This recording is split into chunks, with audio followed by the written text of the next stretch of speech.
দুটি vector 7 Newton এবং 5 Newton হলে এদের লব্ধি কোনটি সম্ভব নয়, এই প্রবলেমটা। তাহলে দেখো এখানে আমি করেছিলাম যে আর এর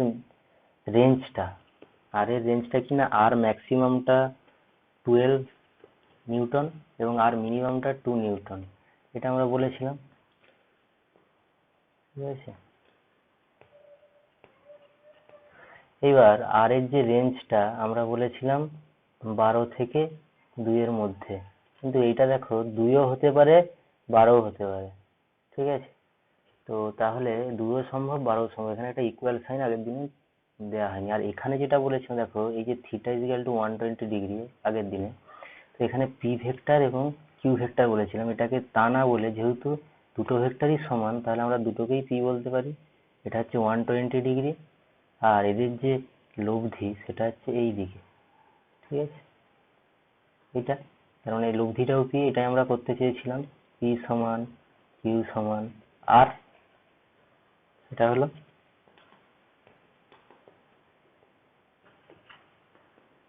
বিয়োগ। আপেক্ষিক বেগ ব্যাপারটা কি? আপেক্ষিক কোনো জিনিস মানে সেটা প্রকৃত নয়, তার মানে এটা কি আপাত। তবে কিরকম হতে পারে, ধরে নাও একটা এইদিকে একটা ট্রেন কোনো একটা বেগ নিয়ে এগোচ্ছে, সেটা হচ্ছে 150 কিমি পার আওয়ার, এটা ধরে নিলাম এ ট্রেন। আর একটা ধরলাম এখানে একটা বি ট্রেন আছে, ঠিক আছে। তার মানে আপাত বেগ বা আপেক্ষিক বেগ কাকে বলি? কোনো গতিশীল বস্তুর সাপেক্ষে যখন কোনো গতিশীল বস্তুর বেগ নির্ণয় করি, বা গতিশীল বস্তুর সাপেক্ষে কখনো যদি স্থির বস্তুর বেগ নির্ণয় করি, মানে আমরা যদি গতিশীল ফ্রেম থেকে কোনো কিছু বিবেচনা করি, তাহলে যে বেগটা দেখতে পাবো সেটা হচ্ছে আপেক্ষিক বেগ। তাহলে বি বস্তুটাও যদি, বা বি ট্রেনের গাড়িটা যদি 150 কিমি পার আওয়ার বেগে একই দিকে যায়, তাহলে দেখো এ ট্রেনের যাত্রী কি দেখবে না বি ট্রেনের যাত্রী স্থির, আর বি ট্রেনের যাত্রী দেখবে এ ট্রেনের যাত্রী স্থির, কারণ এ যেভাবে আগাবে বি তার সাথে সমভাবে এগিয়ে চলবে। তার মানে এর আপেক্ষিক বেগ এটা ইজিক্যাল টু 0, ঠিক আছে।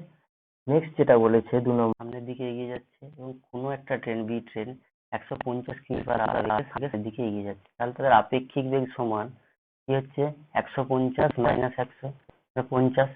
তার মানে এই এই এ ট্রেনের যাত্রী সে কি দেখবে বি ট্রেনের যাত্রীকে 50 কিমি পার আওয়ার বেগে সামনের দিকে এগিয়ে যেতে। ঠিক তেমনি বি ট্রেনের যাত্রী কি দেখবে না এ ট্রেনের যাত্রীকে পেছনের দিকে 50 কিমি পার আওয়ার বেগে চলে যেতে। নেক্সট যেটা 3 নম্বর বলেছে সেটা দেখো, কোনো একটা ট্রেন এই দিকে যাচ্ছে আর তার উল্টো দিকে একটা ট্রেন যাচ্ছে, তাহলে এ ট্রেনের যাত্রী কি দেখবে বি ট্রেনের যাত্রীকে 300 কিমি পার আওয়ার বেগে সামনের দিকে এগিয়ে যেতে। আবার বি ট্রেনের যাত্রী কি দেখবে এ ট্রেনের যাত্রীকে 300 কিমি পার আওয়ার বেগে পেছনের দিকে চলে যেতে। এটা হলো একটা কেস। আর একটা কেস হচ্ছে কোনো একটা ব্যক্তি প্ল্যাটফর্মে সাপোজ দাঁড়িয়ে আছে, একটা ট্রেন যাচ্ছে, সে দেখলো যে 150 কিমি পার আওয়ার বেগে তার কাছ দিয়ে ট্রেনটা বেরিয়ে গেল। এইটা কিন্তু ট্রেনের প্রকৃত বেগ, এই বেগেই যাচ্ছে, তাহলে স্থির ফ্রেমের রেসপেক্টে যে বেগ সেটাকে আমরা প্রকৃত বেগ বলি। কিন্তু এখান থেকে যদি ট্রেনে যিনি বসে আছেন সে যদি প্ল্যাটফর্মে ওই লোকটাকে দেখে, কি দেখবে না 150 কিমি পার আওয়ার বেগে লোকটি পেছনের দিকে চলে যাচ্ছে, ঠিক আছে। ইউ এর আপেক্ষিক বেগ নির্ণয়, এখানে কি করতে হবে, যার সাপেক্ষে বলবে, এখানে ভি এর সাপেক্ষে বলেছে, তাহলে অন্যটা থেকে বিয়োগ করে দেবো, এটা ইউ মাইনাস ভি, যার সাপেক্ষে বলবে সেটাকে আমরা বিয়োগ করে দেবো, ঠিক আছে। তার মানে ইউ মাইনাস ভিটাকে আমরা লিখতে পারি U plus of minus V, যেটাই ইউ মাইনাস ভি সেটাই তো U plus of minus V, বিয়োগটাকে আমরা এইভাবে লিখতে পারি যোগ হিসেবে।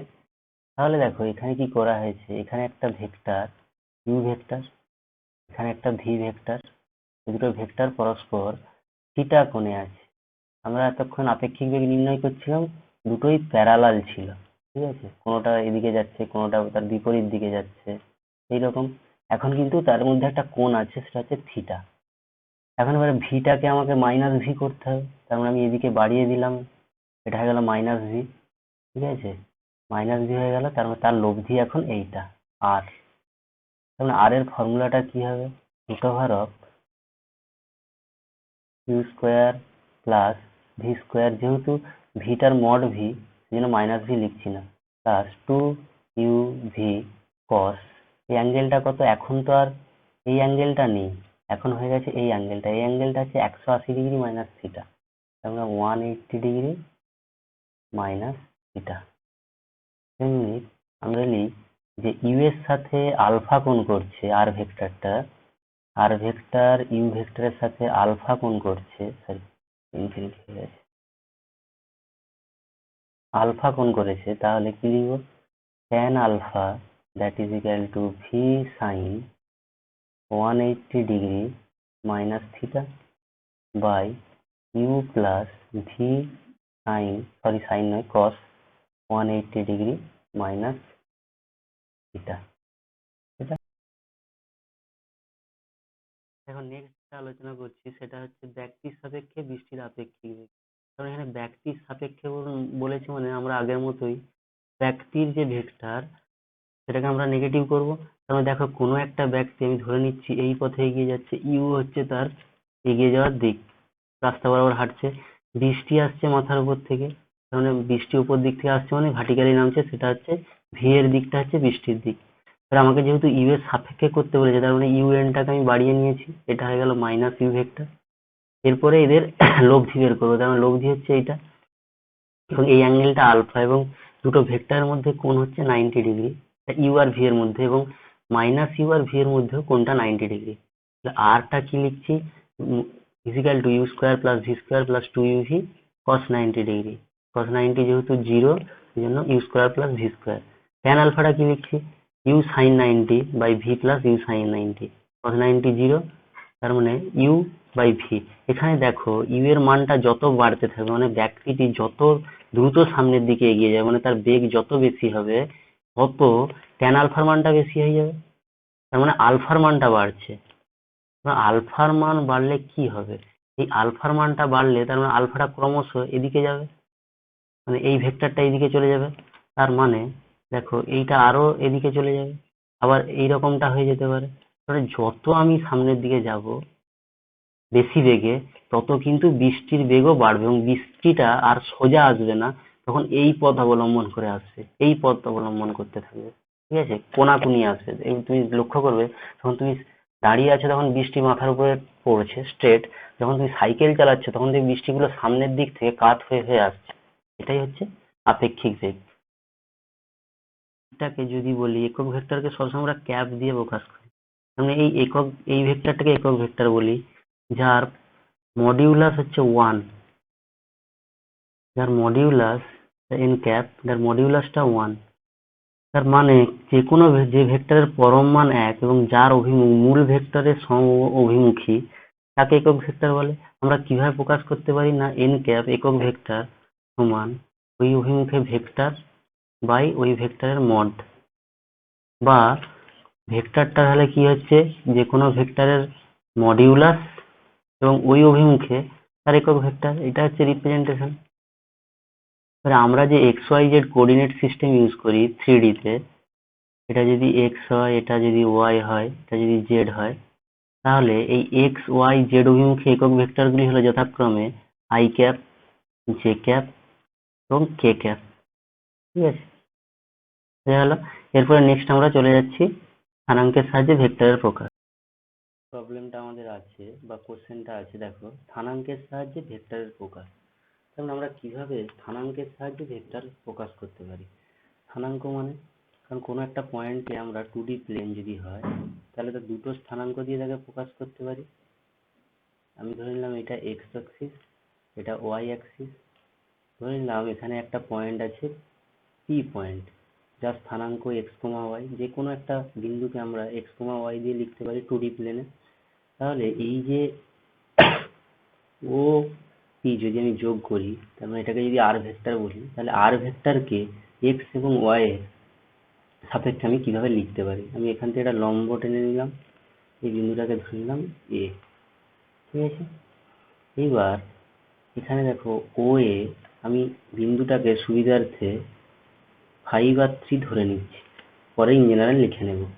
ও এ ইজ ইকুয়াল টু 5, আর ও এ ভেক্টরটা কোন দিকে, না এটা ধরে নিলাম আই ক্যাপ ডিরেকশন, এইদিকে হচ্ছে যে একক ভেক্টরটা জে ক্যাপ, তার মানে ওয়ে ভেক্টর মানে ওয়ে ভেক্টরের মড, আর ওয়ে ভেক্টরের দিকে একক ভেক্টরটা আই ক্যাপ, কারণ অ্যাকচুয়াল ওয়ে ভেক্টরটা হলো 5i।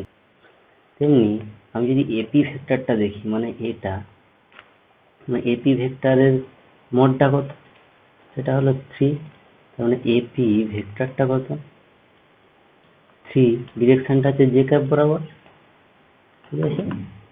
এইবার তাহলে আমি যদি ত্রিভুজ সূত্রটা দেখি, সেখান থেকে কি লিখতে পারি, ওপি ভেক্টর, সেটা সমান, দেখো ওপি ভেক্টর সমান কি, ও এ প্লাস এপি, ও এ প্লাস এপি।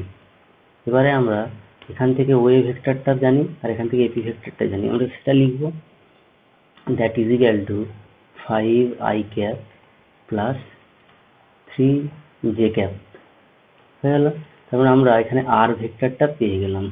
এবার যদি আমাদেরকে বলে আর ভেক্টরের মডিউলাসটা কত, তাহলে আর ভেক্টরের modulus that is equal two √5 square plus 3 square. এটা এখানটা দেখলেও বুঝতে পারবে, এটা পিথাগোরাস উপপাদ্য, মানে এটা যদি 5 হয়, এটা 3 হয়, তাহলে অতিভুজের স্কোয়ার সমান ভূমি স্কোয়ার প্লাস লম্ব স্কোয়ার। এটা ভূমি, এটা লম্ব, ঠিক আছে।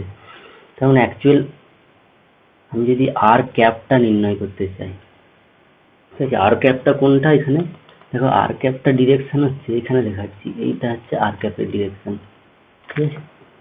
তো এই আর ক্যাপ সমান কি হবে না, আর ভেক্টর বাই আর ভেক্টরের মডিউলাস, তাহলে অ্যাকচুয়াল কি দাঁড়াবে 5i cap plus 3j cap by √, আচ্ছা এখানে আমি একটা জিনিস হচ্ছে, এটাকে ইংরেজি যেটা লেখা যাচ্ছে এখানটায়, এটা হচ্ছে xi cap plus yj cap, তাই জেনারেলে হবে x square plus y square, এটা। তাহলে এখানে আমরা যদি জেনারেলটা লিখতে চাই, সেটা x cap plus j cap √x square plus y square. এবার পরের যে জিনিসটা আছে সেটা হচ্ছে অ্যাঙ্গেলটা যদি আলফা হয়, এই যে এখানে এই অ্যাঙ্গেল যদি আলফা হয়, মানে আর ভেক্টরটা ওয়ে ভেক্টরের সাথে বা এক্স অ্যাক্সিসের সাথে যদি আলফা কোণে আনত হয়, তাহলে কি লিখতে পারি, cos আলফা ইকুয়াল টু ভূমি বাই অতিভুজ, এটা হচ্ছে ওএ আর অতিভুজটা হচ্ছে ওপি। ও এর মানটা হচ্ছে এক্স আর ওপির মান হচ্ছে মড আর, সেটা ক্যালকুলেট করে নিয়েছি আমি এখানে, ঠিক আছে। এটা দাঁড়াচ্ছে alpha equal to cos inverse x by mod R, এটা পেয়ে গেলাম, মানে অ্যাঙ্গেলটাও পেয়ে গেলাম।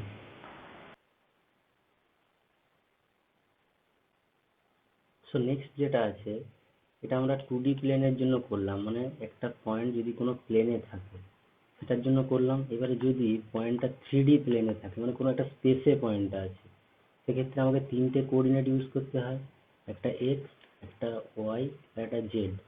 আমি ধরে নিচ্ছি এইটা ওয়াই অ্যাক্সিস, এটা জেড অ্যাক্সিস, এবং তার উপরে পারপেন্ডিকুলারটা হচ্ছে এক্স অ্যাক্সিস। তাহলে এক্স অ্যাক্সিসের দিকে unit vector i cap, y ভেক্টরের দিকে বা ওয়াই এর দিকে ইউনিট ভেক্টর জে ক্যাপ, এবং জেড অ্যাক্সিসের দিকে কে ক্যাপ, ঠিক আছে। আমি ধরে নিলাম এখানে একটা পয়েন্ট আছে, যে পয়েন্টটার স্থানাঙ্ক এক্স কমা ওয়াই আগে যেটা ছিল, এখন তার সাথে জেডটা যুক্ত হয়েছে 3ডির জন্য। তাহলে কোনো একটা পয়েন্টকে ডিনোট করতে হবে, কি করতে হবে, ফার্স্ট আমাকে এক্স অ্যাক্সিস বরাবর যেতে হবে, দেন ওয়াই অ্যাক্সিস বরাবর যেতে হবে, দেন জেড অ্যাক্সিস বরাবর যেতে হবে, ঠিক আছে। এইটা হলো ভেক্টরটা, ধরো এটা হচ্ছে আর ভেক্টর, তার মানে এই ভ্যালুটা ও এখান পর্যন্ত, ও এ বি যদি নাম দিই, তাহলে দেখো ফার্স্ট আমি লিখছি ওয়ে ভেক্টরটা। ওয়ে ভেক্টর মানে কি না এক্স আই ক্যাপ, তারপরে যদি লিখি B P ভেক্টরটা, sorry A B ভেক্টরটা, A B ভেক্টরটা কি, তার মান হচ্ছে ওয়াই আর তার ডিরেকশনটা হচ্ছে জে ক্যাপ। তেমনি আমি যদি এটাকে লিখতে চাই বিপি ভেক্টর, সেটা হচ্ছে জেড কে ক্যাপ, হলো।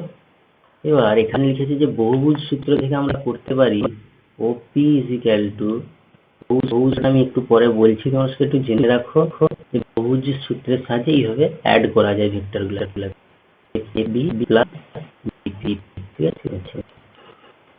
তার মানে R is equal to I cap x plus J cap Y plus K cap Z. তাহলে আর ভেক্টরের মডিউলাসটা কি হচ্ছে? Root over of x square plus Y square plus Z square. তাহলে আর ক্যাপটা কি হবে? আর ভেক্টর বাই আর ভেক্টরের মড, তাহলে সেটা কত? I cap x plus J cap Y plus K cap z. এটা হলো আর ভেক্টর, তার মডিউলাসটা কত না root over of x square plus Y square plus Z square. Complete হয়ে গেল। এটা কি বলেছে দেখো, একটা পয়েন্ট দিয়েছে পি 2 -3 1, মানে কি দিয়ে দিয়েছে? পি এক্স কমা ওয়াই কমা জেড, এটা দিয়ে দিয়েছে। এটা হচ্ছে 2 -3 আর 1। বলেছে বিন্দুটির অবস্থান ভেক্টর কত, মানে আমাকে আর ভেক্টরটা জানতে চেয়েছে। তাহলে আমি কি করব? R vector is equal to X I cap plus Y J cap plus Z K cap, ঠিক আছে? আর ভেক্টর হয়ে গেল। এবার বলছে উহার মান কত? উহার মান বলতে আর এর মড, সেটা মানে কত? Root over x square plus Y square plus Z square. এখানে যেহেতু পয়েন্টটা 2 -3 1 ছিল, তাহলে এটা হবে 2 i cap minus 3 j cap plus K cap হয়ে গেল। এখানটা কি হবে? এটা is equal to root over of 2 square plus minus 3 square plus 1 এর স্কোয়ার, এটা হয়ে যাবে রুট ওভার অফ 14, ঠিক আছে? তারপরের কোশ্চেনটা বলেছে ওই দিকে একক ভেক্টর কত। তো আমরা জানি একক ভেক্টর মানে ওই ভেক্টর বাই এই ভেক্টরের মডিউলাস বা মড, তাহলে সমান 2 i cap minus 3 j cap k cap, এটা হলো আর ভেক্টর। আর ভেক্টরের মডটা কত বেরিয়েছে? Root over of 14। তাহলে এটা হয়ে গেল। এক্স ওয়াই জেড যে প্লেন আছে, আগে আমাদের ছিল শুধুমাত্র ওপি ভেক্টরটা, ঠিক আছে? এখন বলেছে যে আরেকটা ভেক্টর আছে, সেটা হচ্ছে ও কিউ। তাহলে পি কিউ ভেক্টরটা কি হবে? দেখো, ওপি ভেক্টরটার ডাইরেকশন এইদিকে, ও কিউটা এইদিকে এবং পি কিউটা এইদিকে। তাহলে ত্রিভুজ সূত্র থেকে আমরা কি পাই? OP vector plus P Q vector, এটা প্লাস এটা সমান এই ভেক্টরটা লিখেছি, that is equal to P Q is equal to O Q minus OP. এবার আমরা আগে ভেক্টর লেখা শিখেছি, স্থানাঙ্ক থেকে কিভাবে লিখতে হয়। I cap x2 plus J cap y2 plus K cap z2, এটা minus I cap x1 plus J cap y1 plus K cap z1, that is equal to I ক্যাপটা যদি বাইরে x2 minus x1 plus cap y2 minus y1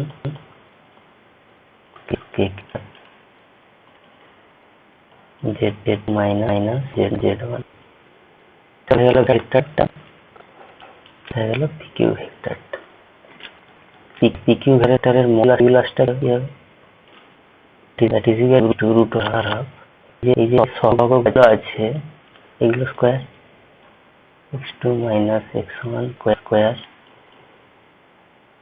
plus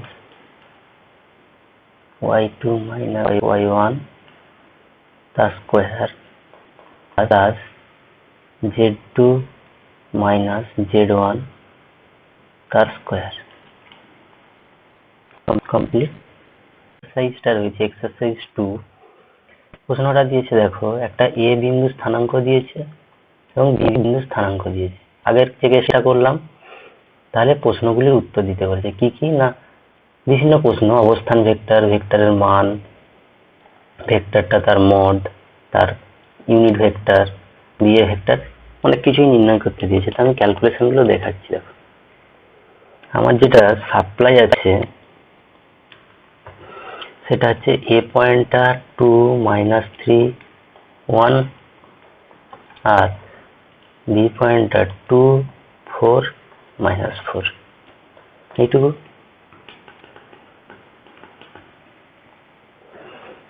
তাহলে দেখো, ও এ এই ভেক্টরটা কি হবে? 2i cap. আগের ছবির থেকে দেখে নিতে পারো এটা।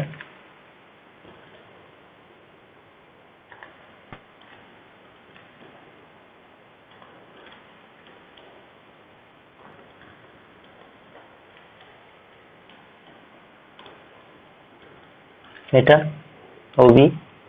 তাহলে ও এ ভেক্টরের মড কত হবে? দেখো,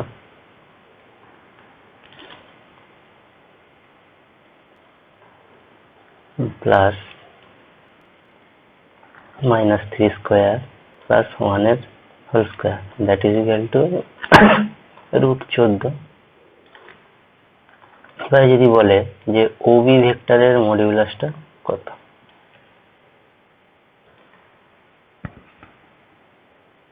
দ্যাট ইজ ইকুয়াল টু √, এইটা 2 square plus 4 square plus -4 square, মানে 4 plus 16 plus 16, that is equal two √36, that is equal two 6।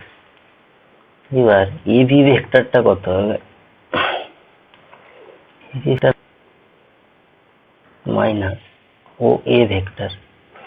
দেখো, আগের প্রবলেমটা যদি দেখো বুঝতে পারবে। পি কিউ ভেক্টর মানে কি? ও কিউ ভেক্টর, মানে ওটা ও কিউ মাইনাস ওপি, মানে সেকেন্ডটা আগে নিচ্ছি, ও কিউ মাইনাস ওপি। এখানেও তাই। দেখো, এবি মানে OB minus O A, so that is equal to কি হবে? এটা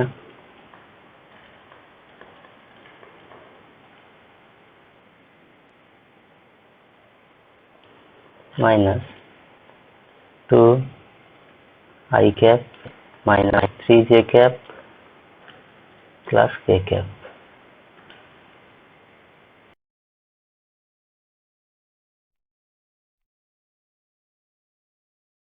that is equal to 2i cap cancel out হয়ে যাচ্ছে, 4j cap plus 3j cap মানে 7j cap, -4 -1 -5k cap.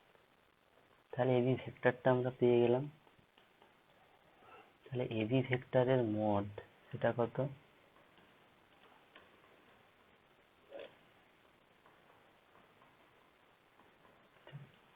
That is equal to √74।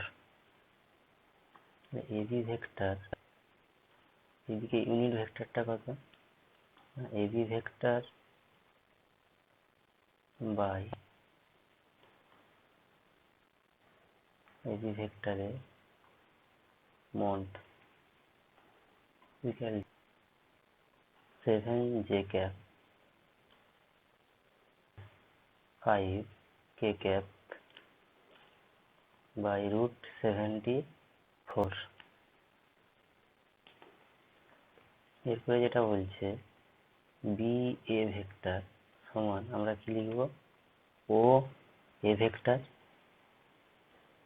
Minus O B vector. এটা তোমরা বসিয়ে দেখবে কত আসছে। এটা আসছে -7j ক্যাপ প্লাস, ক্যালকুলেশনটা তোমরা করবে। আর আমি যদি এবিটা ক্যালকুলেট করি, সেটা কি? বি মাইনাস ও এ এটা ক্যালকুলেট করলে আসবে 7j cap minus 5k cap. এখান থেকে দেখো ab ভেক্টর সমান মাইনাস va ভেক্টর। তাহলে ডাইরেকশন যখনই চেঞ্জ হচ্ছে একটা মাইনাস সাইন চলে আসে, কিন্তু এদের যে মডিউলাস সেটা একই হবে। ab এর মড বার করলেও যা পাবো আর b এর মড বার করলেও একই পাবো। যে প্রশ্নটি এখানে বলেছে সেটা হচ্ছে অবস্থান ভেক্টরটি অক্ষরত্রয়ের সঙ্গে উৎপন্ন কোণগুলি নির্ণয় করো, দিক কোসাইনগুলি নির্ণয় করো, প্রমাণ করো দিক কোসাইনের বর্গের সমষ্টি 1 এবং দিক সাইনগুলির বর্গের সমষ্টি 2। প্রশ্নটা কিরকম দেখো, এখানে x y z coordinate system আছে, এটা মূল বিন্দু, এটা p বিন্দু যার স্থানাঙ্ক x y z, এটা r ভেক্টর, OP ভেক্টরটা হচ্ছে r ভেক্টর। তাহলে তার স্থানাঙ্কটাকে লেখা হচ্ছে কিরকম, i cap x plus j cap y plus k cap z আগের মতো, এবং মড আরটা হচ্ছে root over x square plus y square plus z square. এবারে বলছি এই যে r ভেক্টরটা x অ্যাক্সিসের সাথে আলফা কোণ করছে, y অ্যাক্সিসের সাথে বিটা কোণ করছে এবং z অ্যাক্সিসের সাপেক্ষে দেখো এটা গামা কোণ করছে। তাহলে দেখো কি হবে, cos alpha that is equal to x by mod r, cos beta is equal to y by mod r, cos gamma is equal to z by mod r। Alpha সমান cos ইনভার্স, বিটা সমান cos inverse y by mod r, আর gamma is equal to cos inverse z by mod r। এটা এখানে করা হয়েছে। এবার আমাকে বলেছে দিক কোসাইনগুলির বর্গের সমষ্টি, তাহলে আমি করব cos স্কয়ার আলফা। এই cos স্কয়ার গুলো মানে cos alpha, cos beta, cos gamma এগুলোকে বলা হয় দিক cosine. Plus cos square beta plus cos square gamma that is equal to কি হবে, এটা হচ্ছে x বাই r এর হোল স্কয়ার মানে x স্কয়ার পাই এটা, এটা হচ্ছে y square by r square plus z square by r square that is equal to কি হবে x square plus y square plus z square by r square। এবারে x square plus y square plus z square এটা মানে কি mod r square,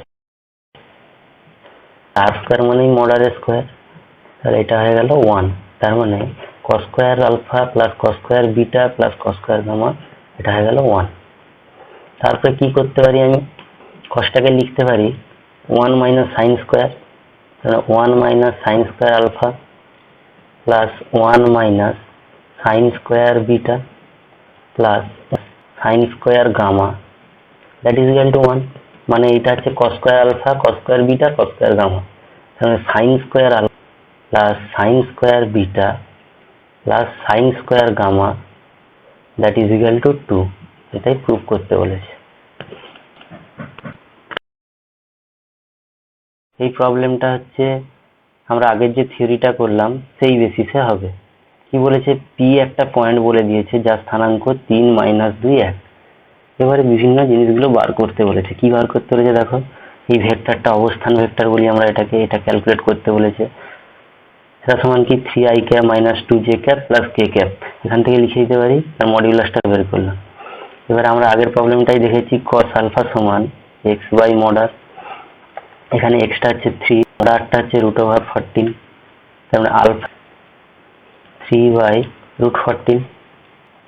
আবার আমি যদি করি cos বিটা, সেটা কত আসবে মাইনাস 2 রুট 14, মানে beta is equal to cos inverse minus 2 by root 14। ক্যালকুলেটারে বসিয়ে মানটা পেয়ে যাবে তোমরা। Gamma is equal to same ভাবে cos ইনভার্স, তার মানে 1 বাই রুট 14। এটা সূত্রটি লিখো ও ব্যাখ্যা করো, এটা হচ্ছে তার স্টেটমেন্ট। তাহলে ত্রিভুজ সূত্রটা কি বলছে না, কোনো ত্রিভুজের একই ক্রমে গৃহীত যে কোনো দুটি বাহু দ্বারা দুটি সমজাতীয় ভেক্টরের মান ও অভিমুখ প্রকাশ করলে, কারণ একই ক্রম মানে কি, এটা দেখো একই ক্রমে আছে, এই অ্যারো দিয়ে এদিকে গেলাম, তারপর এদিকে গেলাম, এটা হচ্ছে একই ক্রম। ওই ত্রিভুজের বিপরীত ক্রমে ঘিরে, দেখো এটা হচ্ছে বিপরীত ক্রম, মানে আমি যদি এই দিক দিয়ে যাই হাঁটি, এইখানে গেলে দেখো তীরটা উল্টো দিকে, এই তীরটা উল্টো দিকে, আমি যদি এইদিকে যেতে চাই, এবার আবার যদি যেতে চাই, এটা হচ্ছে দ্বারা ওই দুটি ভেক্টরের লব্ধির মান এবং অভিমুখ প্রকাশ করবে।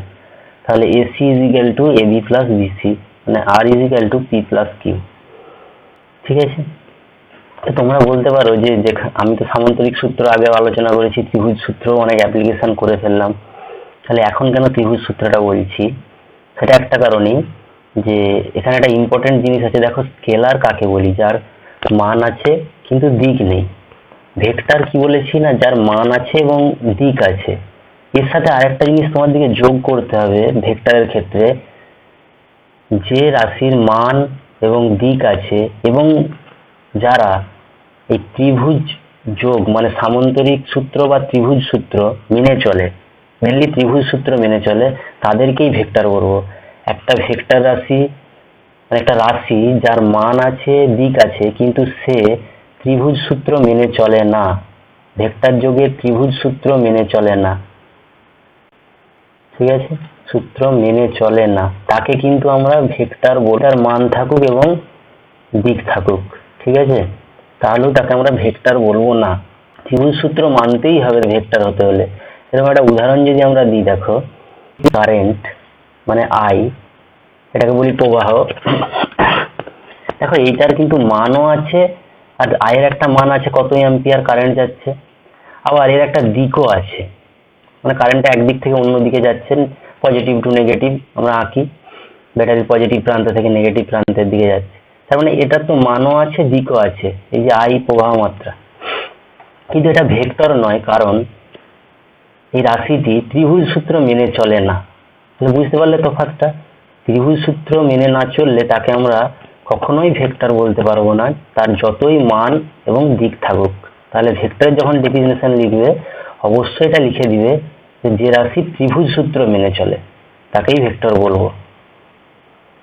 ইউজ করেছি, তখন বলেছিলাম যে একটু পরে আলোচনা করছি। তো ভেক্টরের ত্রিভুজ বহুভুজ সূত্রটি লেখো এবং ব্যাখ্যা করো। কি বলছে দেখো, এটা যদি একটা বহুভুজ হয় যার বাহু হচ্ছে A1, A2, এগুলো সব একই ক্রমে গৃহীত বাহু, দেখো A2, A3, A4, ঠিক আছে, এগুলো হচ্ছে একই ক্রমে গৃহীত বাহু। আর বিপরীত ক্রমে গৃহীত বাহু কোনটা? এইটা। তো বলছে n সংখ্যক বাহু বিশিষ্ট কোনো বহুভুজের একই ক্রমে গৃহীত বাহুগুলি দ্বারা, মানে A1, A2, A3, A4 দ্বারা সমজাতীয় ভেক্টরের মান ও অভিমুখ প্রকাশ করলে ওই বহুভুজের বিপরীত ক্রমে গৃহীত বাহু কোনটা? এইটা। অন্তিম বাহু দ্বারা ওই ভেক্টরগুলির লব্ধির মান ও অভিমুখ প্রকাশ করবে। তার মানে AE that is equal two, মানে এটা হচ্ছে বিপরীত ক্রমে গৃহীত বাহু AE that is equal two AB plus BC plus CD plus DE that is equal to A1 plus A2 plus A3, সব মাথায় ভেক্টর সাইন অবশ্যই দেবে, প্লাস A4 ভেক্টর সাইন। এটা হয়ে গেল তাহলে আমাদের এই R ভেক্টরটা। ব্যাখ্যা দাও ত্রিভুজ সূত্র থেকে। আমি এই ছবিটাকে এখানে ড্র করে নিয়েছি। তাহলে কি দেখো A1, A2, A3, A4 এগুলো একই ক্রমে গৃহীত বাহু, এবং এই বাহুটা এই যে R বাহু মানে AE বাহু, এটা হচ্ছে বিপরীত ক্রমে গৃহীত বাহু। তাহলে আমাকে বলছে ত্রিভুজ সূত্র লাগিয়ে বহুভুজ সূত্রের ব্যাখ্যা দিতে হবে। তাহলে দেখো এই ভেক্টরটা যদি এইদিকে কাজ করে, তাহলে দেখো এইটা ত্রিভুজের একই ক্রমে গৃহীত বাহু, তার মানে এই লব্ধিটা কত হবে? AC ইজ ইকুয়াল টু কত হবে? A1 প্লাস A2, ঠিক আছে। আবার এইটার সাথে এইটা একই ক্রমে গৃহীত বাহু, AC এর সাথে CD, তার সাথে বিপরীত ক্রমে গৃহীত বাহু হচ্ছে AD, অতএব AD that is equal two AC plus CD। তাহলে ACটা আমরা আগেই ক্যালকুলেট করে 1 প্লাস A2 আর CDটা হচ্ছে A3।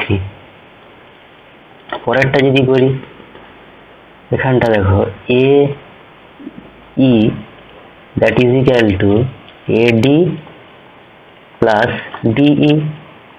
তাহলে এডির ভ্যালুটা আগেই বের করে গেছি, A1 A2 প্লাস A3, আর ডি এর ভ্যালুটা হচ্ছে A4। দেখো কিন্তু বহুভুজ সূত্রটা পেয়ে গেলাম। আজকে এখানেই শেষ করছি। নেক্সট দিন আমরা ভেক্টরের সংযোজন এবং বিভাজন পদ্ধতি পড়ব এবং ভেক্টর গুণ বা ক্রস গুণ, স্কেলার গুণ বা ডট গুণ, এগুলো নিয়ে আলোচনা করব। তো আজকের মতো এখানেই স্টপ করছি। ততক্ষণ সবাই ভালো থেকো, সুস্থ থেকো।